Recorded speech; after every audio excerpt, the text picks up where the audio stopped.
தற்பொழுது ஓபிஎஸ் ஆதரவாளர்கள் குடியரசுத் தலைவர் பிரணாப் முகர்ஜியை சந்தித்து முறையிட்டு விட்டு வந்து கொண்டிருக்கின்றனர். அந்த காட்சிகளை பார்க்கலாம்.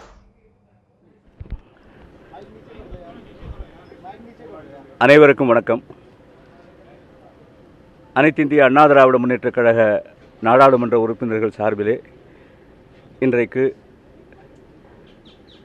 பாரதத்தினுடைய குடியரசுத் தலைவர் திரு பிரணாப் முகர்ஜி அவர்களை சந்தித்து அவரிடம் ஒரு கோரிக்கை மனுவினை வைத்திருக்கிறோம். மாண்புமிகு இதய தெய்வம் புரட்சித் தலைவி அம்மா அவர்கள் கடந்த டிசம்பர் மாதம் காலமானதை ஒட்டி தமிழகத்திலே அனைத்து இந்திய அண்ணா திராவிட முன்னேற்றக் கழகத்தினுடைய அடிமட்ட தொண்டரிலிருந்து தமிழ்நாட்டு மக்கள் முழுவதும் பரவலாக, குறிப்பாக தாய்மார்கள் மனதிலே ஒரு மிகப்பெரிய சந்தேகம் எழுந்துள்ளது.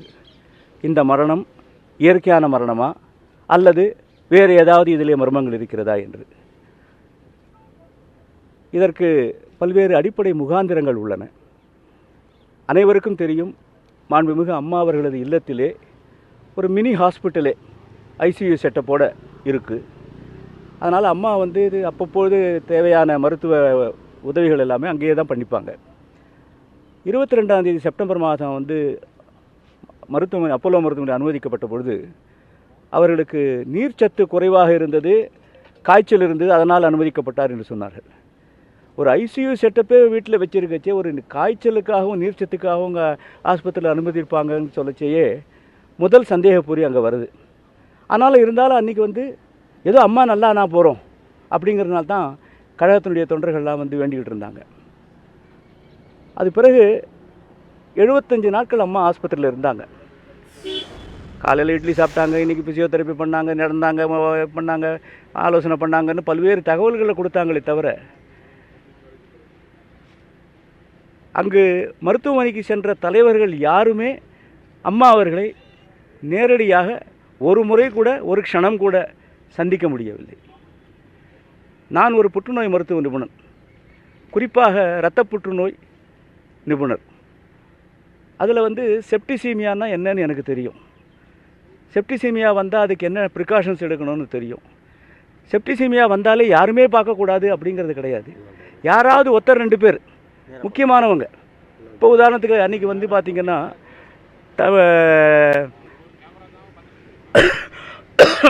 இந்தியாவினுடைய நிதியமைச்சர் அருண்ஜேட்லி வந்திருந்தார். அவரால் கூட பார்க்க முடியல. அம்மாவினுடைய அமைச்சரவையிலே 2வது இடத்தில் இருந்த திரு ஓபிஎஸ் அவர்கள், அவர் கூட பார்க்க முடியலை. அதனால் ஒரு செப்டிசீமியா அதனால் பார்க்கக்கூடாதுன்னு சொல்கிறது, செப்டிசீமியா இருந்தால் கூட இன்டென்சிவ் கேரில் இருக்கச்சு தேவையான ப்ரிகாஷன்ஸ் எடுத்துக்கிட்டு அந்த நோயாளிகளை ஒரு சில மணித்துளிகள் பார்ப்பதற்கான அனுமதி நிச்சயமாக எல்லா மருத்துவமனையிலும் உண்டு. அப்போலோ மருத்துவமனையிலும் அதுக்கான அனுமதி உண்டு. ஏன்னா அதுக்கு பக்கத்துலேயே இருந்த அப்போ அட்மிட் ஆகிருந்தார். அவங்க வீட்டில் கேட்டாலே சொல்லிவிடுவாங்க, அவர் போய் பார்க்காமையா இருந்தாங்க, ஐசியூவில் இருக்குச்சு. அதனால் யாரையுமே பார்க்க அனுமதிக்கலை. அதனால் 22ஆம் தேதி செப்டம்பர் மாதம் காய்ச்சல் நீர்ச்சத்து குறைவுங்கிறதுனால அனுமதி வச்சாங்க. அதுக்கப்புறம் 75 நாள் யாருமே பார்க்க முடியல, எல்லாம் நல்லா இருக்குன்னு சொல்லிகிட்டு இருந்தாங்க. திடீர்னு பார்த்தா 4ஆம் தேதி அன்றைக்கி சடனாக ஒரு சிவியர் ஹார்ட் அட்டாக்கு, அதுக்கப்புறம் மீளாத ஒரு சூழ்நிலைக்கு போயிட்டாங்கன்னு சொல்லி 5ஆம் தேதி கதை முடிஞ்சு போச்சு. ஸோ இதில் பல்வேறு குளறுபடிகள் இருக்குது, பல்வேறு சந்தேகங்கள் இருக்குது.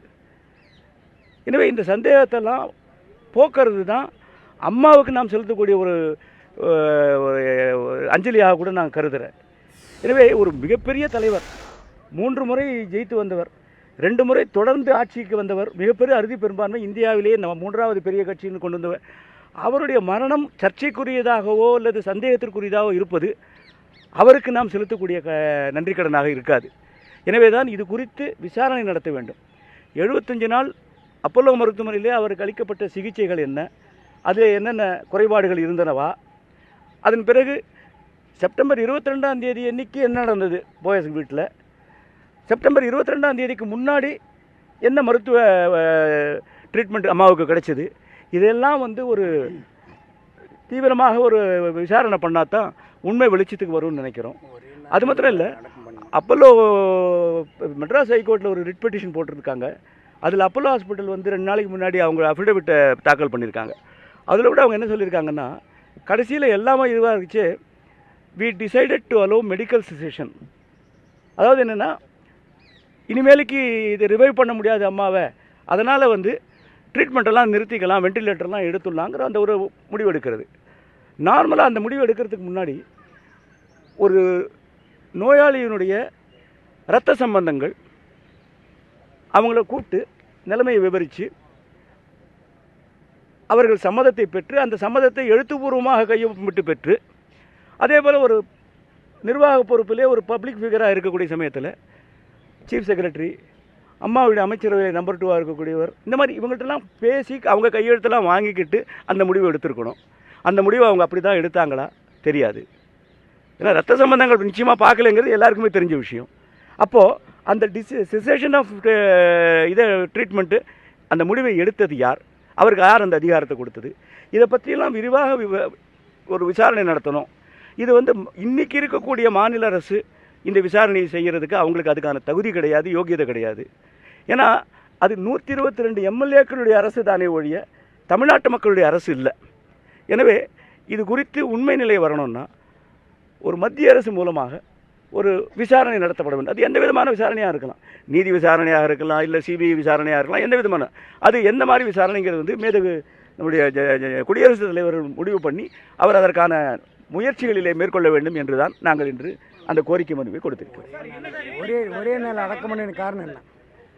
நாங்கள் கொடுத்த அந்த கோரிக்கை மனுவை அதை கொடுத்துட்டு நான் வந்து அது சம்பந்தமாக அவருக்கு விவரித்து பேசிகிட்டு இருக்கச்சேயே அந்த மனுவை படித்து அதில் குறிப்பாக வந்து பல இடங்களில் அவர் தன்னுடைய பேனாவாலேயே அதை அண்டர்லைன்லாம் பண்ணி ரொம்ப கவனத்தோடு அதெல்லாம் நோட் பண்ணார்.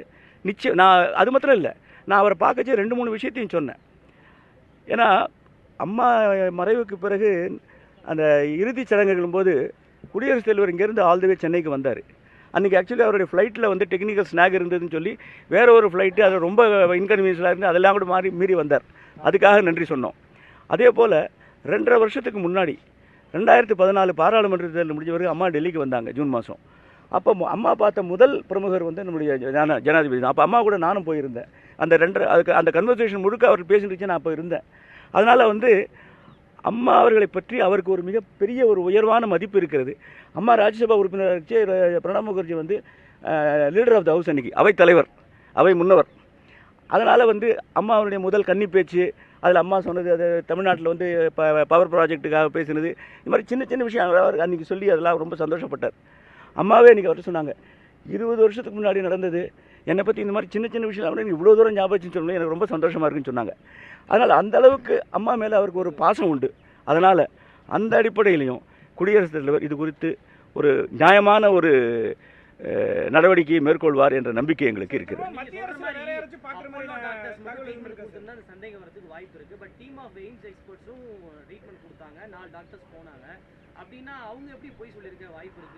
விசாரணைலாம் சொல்லட்டுமே அந்த எய்ம்ஸ் டாக்டர்ஸ் வந்து. இப்போ அப்போல்லோ ஆஸ்பத்திரி மாத்திரம் விசாரிக்க மாட்டாங்க, விசாரணைன்னு வரைச்சு செப்டம்பர் 22 அந்த இதுக்கு முன்னாடி யார் யாரெல்லாம் ட்ரீட் பண்ணாங்க, அப்போலோவில் யார் யாரெல்லாம் பார்த்தாங்க, அப்போலோவுக்கு வந்த சிங்கப்பூர்லேருந்து வந்தவங்க யார் யார், லண்டன்லேருந்து வந்தவங்க யார், எய்ம்ஸ்லேருந்து வந்தவங்க யார், எல்லாரையும் கூட்டி தான் விசாரிப்பாங்க. அந்த விசாரணையில் தெரியுதுன்னு போகிறது. அந்த விசாரணை நீங்களோ நானோ பண்ண போகிறது இல்லை.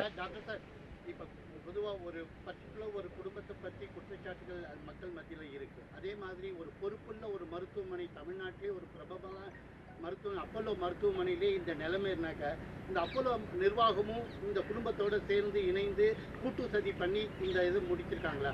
அதாவது 1973 நான் வந்து மருத்துவக் கல்லூரியில் சேர்ந்தேன். ஸோ 73லேருந்து இன்றைக்கி பார்த்தீங்கன்னா கிட்டத்தட்ட ஒரு 40 வருஷம் மருத்துவர்ங்கிற முறையில் ஒரு மருத்துவமனை இந்த அளவுக்கு சந்தேகத்துக்கு உள்ளா போடுறது நிஜமாகவே எனக்கு வேதனை அளிக்கிறது, வருத்தத்தை அளிக்கிறது. எனவே இது அந்த மருத்துவமனைக்கும் சரி, அம்மா அவர்களுக்கும் சரி, தமிழ்நாட்டுக்கும் சரி, இது குறித்து ஒரு நியாயமான விசாரணை நடந்து உண்மைகள் வெளியில் வந்தால் தான் எல்லாருக்குமே. குடியரசுத் தலைவர்கிட்ட மனு கொடுத்துருக்கோம், அதுக்கு என்ன நடவடிக்கைன்னு பார்ப்போம். இன்றைக்கு முயற்சி எடுத்திருக்கிறோம், நாளைக்கு என்ன நடக்கும்னு நாளைக்கு பார்ப்போம். அடுத்த வாரம் பார்லிமெண்ட் கூடுறது, அதுக்கப்புறம் நிச்சயமாக அதுக்கான வாய்ப்புகள்லாம் வரும்னு நான் நினைக்கிறேன்.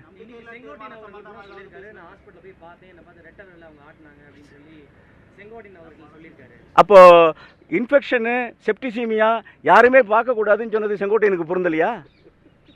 இப்போ செங்கோட்டையன் மாத்திரம் தனியாக அவருக்கு ஒரு ஸ்பெஷல் இம்யூனிட்டி இருக்குதா அவருக்கு? மற்றவங்களுக்கு அருண்ஜேட்லிக்கு இல்லாத இம்யூனிட்டி, ஓபிஎஸ்க்கு இல்லாத இம்யூனிட்டி செங்கோட்டையனுக்கு மாத்திரம் வந்துடுதா? ஒரு அமைச்சர் வந்து எந்த அளவுக்கு திறந்தாண்டு பொய் சொல்வாருங்கிறதுக்கு இதை விட வேற இன்னைக்கு நீங்க அதிமுக எம்பிக்கள் 12 பேர் அம்மாவுக்கு ஒரு நியாயம் கிடைக்கணும், தமிழ்நாட்டு மக்களுக்கு ஒரு தீர்வு கிடைக்கணுங்கிறது ஒரு புனித போர்ல இறங்கி இருக்கீங்க. இதுல வந்து உங்களோட டெப்டி சபாநாயகர் துணை சபாநாயகர் வந்து ஒரு குடும்பங்களுக்கு இல்ல ஒரு சதி செய்த கும்பலுக்கு தலைமை ஏற்றுகின்ற போது அவரை வந்து அந்த பதவியில இருக்கிறதுக்கு அவர் தகுதியை உள்ளவரா, இல்ல அவர் அந்த பதவியிலிருந்து இறக்கணும்னு நீங்க ஏதாவது ஒரு பாராளுமன்றத்தை ஏதாவது நடவடிக்கை? அதாவது இதை பற்றிலாம் நான் வந்து தனிநபர் விமர்சனங்களுக்கு, ஏன்னா நான் அவர் மாதிரி நான் கீழே இறங்கி வர முடியாது. எனக்கு வந்து யாராவது ஒருத்தரை நான் எதிரின்னு கருதுன்னு வச்சா கூட அந்த எதிரியாகிறது கூட ஒரு தகுதி வேணும். அந்த தகுதியெல்லாம் அவருக்கெல்லாம் இருக்கிறதா நான் கருதலை. ஆனால் நீங்கள் சொன்னதில் வந்து பார்க்கச்சு அவர் வந்து பல்வேறு நிலைப்பாடுகள் வந்து முரண்பட்டு பேசியிருக்கார். திடீர்னு ஒரு நாள் பார்த்தானா தீபா யாருன்னு எனக்கு தெரியாதுங்கிறாரு, இன்னொரு நாள் தீபக் யாருன்னு தெரியாது, போகிற ரேட்டை பார்த்தா நாளைக்கு சசிகலா யாருன்னு கூட எனக்கு தெரியாதுன்னு சொல்லிடுவார்னு நினைக்கிறேன் நான். அவர்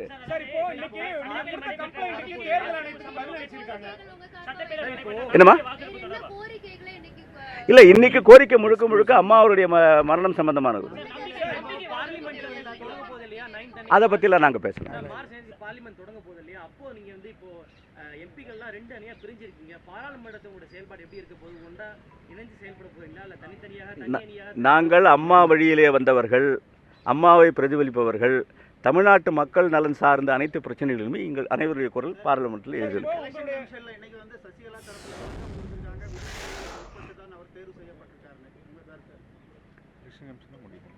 தேர்தல் ஆணையத்திட்டு நாங்கள் வந்து விரிவாக இது சம்பந்தமாக மனு கொடுத்துருக்கோம். கிட்டத்தட்ட 3/4 தேர்தல் கமிஷனுடைய ஃபுல் பெஞ்ச் எங்களோட விவாதம் நடத்தினாங்க.